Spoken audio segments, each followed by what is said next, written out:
Aidés par des informateurs locaux et des sofas déserteurs, ils obtiennent des renseignements précis sur les déplacements de Samori.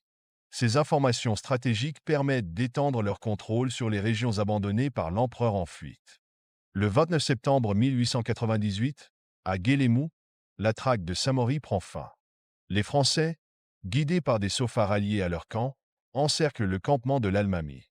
Selon les récits, Samori est surpris en train de lire le Coran, un acte symbolique qui illustre sa piété et sa résilience face à l'adversité.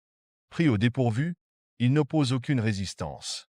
Dans un dernier geste de défi, il demande à être exécuté sur place, mais les Français préfèrent l'épargner pour le déporter et faire de sa capture un symbole de leur triomphe colonial.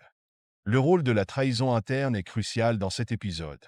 Fatigués par des années de privation et d'une guerre sans fin, certains des proches de Samori, y compris des membres de son état-major, choisissent de coopérer avec les Français en échange de promesses de clémence.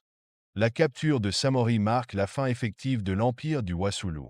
Cet État, qui s'étendait sur une vaste partie de l'Afrique de l'Ouest, était devenu le dernier bastion de résistance structurée face à la colonisation française.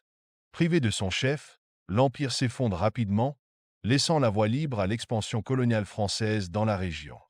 Après sa capture en septembre 1898 à Guélémou, Samori Touré est considéré comme un prisonnier politique de grande importance par les autorités coloniales françaises. La décision est prise de l'éloigner de son territoire pour prévenir toute tentative de rébellion ou de ralliement de ses partisans.